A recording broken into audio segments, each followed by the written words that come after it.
Bom dia, pessoal. Essa é a parte um da nossa aula de 4 de junho. Se não me engano, é a aula 4 de 4 de junho. Até rimou aí. Rimou não, deu certo o número da aula e a data. Bom, então, vamos começar com alguns avisos. Hoje, excepcionalmente, não vai dar para a gente fazer aquelas conversas sobre assuntos que estão acontecendo no mundo. Talvez eles surjam aí durante o nosso debate, certo? Mas eu vou começar com alguns avisos. Bom, eu tenho feito a correção de maneira ainda lenta das atividades dessa primeira unidade, que ela está acabando teoricamente hoje, em termos de carga horária e tempo, certo?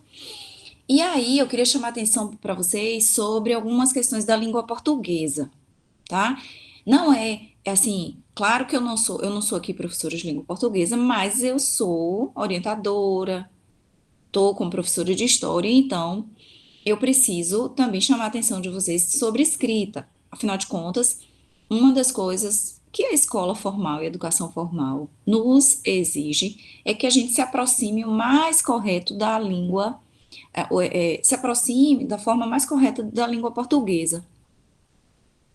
Não sei se era bem isso, na verdade é isso que eu quero dizer, não sei se eu disse da melhor forma. Ou seja, a gente deve evitar erros ortográficos, de pontuação, de concordância verbal.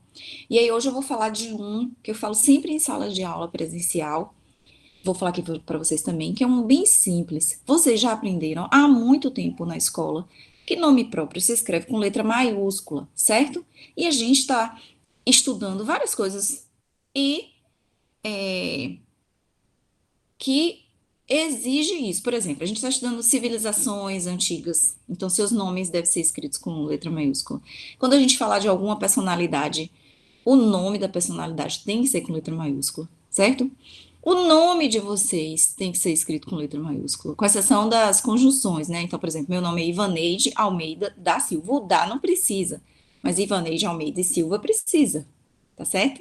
Então, por exemplo, nas atividades eu encontrei muito Egito com letra minúscula, né? Quer dizer, principalmente nessa atividade que substituiu a aula síncrona, encontrei Egito com letra minúscula. Então, assim, não podemos admitir, né? A gente já está caminhando aí, estamos no ensino médio.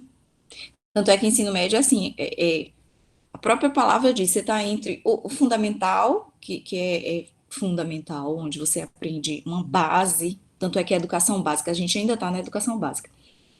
E aí tem o ensino, a gente está no ensino médio, depois nós vamos para o ensino superior. Então, aqui é preciso esse equilíbrio. E justamente usar o que nós aprendemos no ensino fundamental, né? No ensino fundamental, porque a gente está no médio, depois a gente vai para o superior. Então, assim, e por que que eu tô com essa conversa toda? Porque eu desconto pontuação, porque assim, se é uma resposta de história, de um conhecimento histórico, ela precisa estar bem escrita, tá certo? Só para deixar claro. Se alguém tiver alguma objeção, aí a gente vai conversar com as coordenações pedagógicas para ver se não concorda com isso. Mas assim, eu estou aqui que é justamente para fazer esse tipo de orientação. Então eu preciso cobrar para que vocês também se ajustem, certo? Eu sou cobrada, inclusive, também. Nós devemos nos, nós devemos cuidar dessa escrita, tá certo? Bom, então o que que nós estamos, vamos situar aqui o que que a gente está estudando nessa unidade. Nós olhamos um pouco sobre o que está acontecendo, o que aconteceu em alguns grupos e nos grupos humanos, como eles se organizaram antes da invenção da escrita, o que a gente chama de pré-história. Nós fizemos uma discussão aqui nas aulas síncronas e nós fizemos uma atividade também sobre pré-história, entendendo para entender que a pré-história na verdade, assim, foi um período histórico e ele dentro do conceito de pré-história, espacialmente, na verdade, assim, espacialmente não, temporalmente está localizado anterior à invenção da escrita. Só que esse conceito, será que ele é aplicado a todas as sociedades? Quando a gente vai olhar para a sociedade brasileira e pensa qual é a pré-história brasileira?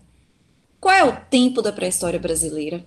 Então, a gente tem outra referência, não é só a invenção da escrita, a gente tem a referência de, por exemplo, da chegada para explorar, na verdade, para a exploração, a partir dos portugueses, né? Que então, os portugueses chegam aqui, começam a explorar o território, e aí tudo anterior à chegada, a essa chegada dos portugueses, é conhecido como pré-história. Então, a escrita não é necessariamente a referência para nós. Por isso que o conceito de pré-história, ele não necessariamente atende todos os grupos humanos, todas as comunidades e sociedades que existem, certo? Mas a gente está fazendo justamente essa crítica, esse debate, para gente, quando a gente se deparar com o conceito, a gente fazer essa primeira pergunta. Esse conceito, ele serve a todos os grupos humanos? Ele serve a todas as sociedades e comunidades? Bom, aí a gente viu também que a pré-história, ela é um período longo e se divide em algumas partes. Na verdade, é comum isso nas ciências para estudar, né? Isso acontece em outras ciências também. E na ciência histórica, a gente divide a partir do tempo. E vocês devem estar atentos e atentas que em outras ciências, às vezes é usado também as divisões históricas para situar as outras descobertas científicas. Você já deve ter percebido isso, certo? Então, assim, a pré-história ela é dividida em períodos e esses períodos têm como critério material utilizado e técnica utilizada para fabricação de ferramenta, né? Afinal de contas, é o período da pedra lascada, pedra polida e o período do bronze, né? Que já se confunde aí com a sedentarização, desenvolvimento da agricultura, e a organização de outras dimensões da vida, que a gente vai chamar de civilizações, na verdade, aí, esses grupos, grandes núcleos, que a gente vai chamar depois de civilizações antigas. E aí a gente está olhando para elas agora, certo?